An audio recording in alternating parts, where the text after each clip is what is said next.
If you're stuck at home right now and you can't access many of the things that you previously believed were necessary for happiness, you can't access many of the supports you believed were necessary for mental health, then this is going to be a useful exercise to explore. It's an exercise that can help lead us to a better understanding of happiness, can show us things we might be doing inside of our heads that are making us very unhappy. This is an exercise that I found so useful for taking care of my own mental health. It's an exercise I share with clients often. It's a way to understand how to make our mental health resilient for any scenario, even the worst possible scenarios we can imagine, and then even scenarios worse than those that we can imagine, although obviously it's very difficult to imagine those.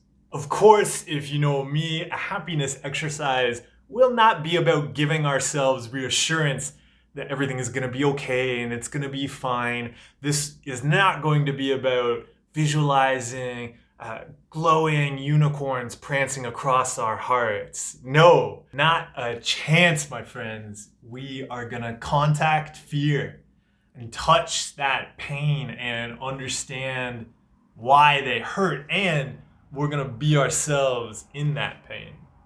We're going to be in a difficult situation and handle it without relying on any of the supports that we typically have with us. It's just going to be me and my brain. That's when we can see the unhelpful patterns we get stuck on, and then we can learn how to make changes. We can learn to make happiness something we give, not something we get. And that's why we're in this dark, cramped space. I know maybe you thought happiness was something we would explore in this like beautiful sunny forest meadow or on a tropical beach. No, this is where you learn about happiness. One more thing, this exercise I'm going to share with you. If I was working with somebody, this is not the first exercise we would do together. It's a more advanced mental fitness exercise. It may seem impossible to you at first.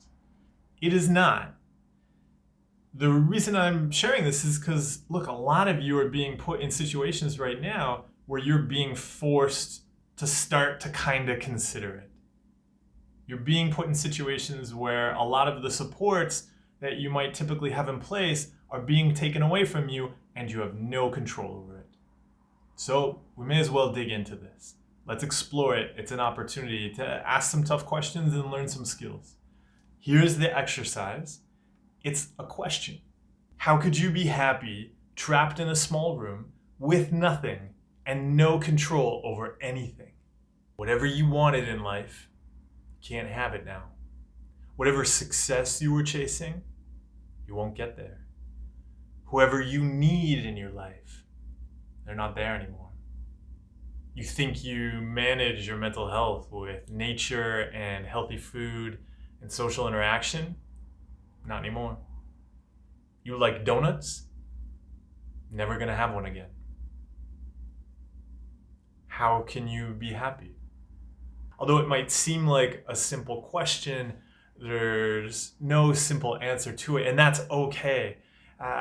Simply approaching it as something that could be doable, that you could handle this difficult situation and be happy in that situation, maybe on its own, that's the biggest benefit of the exercise. It's gonna be an opportunity to explore the kind of actions you're engaging in up there all day. Are they useful to you? Take a look at your beliefs. Are they helping you as your reality changes? Maybe if the scariest thing is that you're gonna be stuck with your brain and all of the stuff that it likes to throw up all day, well, what is gonna need to change about that relationship? Let's assume the brain is going to keep throwing up the same stuff it always throws up. You could change how you interact with that stuff. What needs to change? What old mental models aren't going to scale to a changing reality where you don't have control?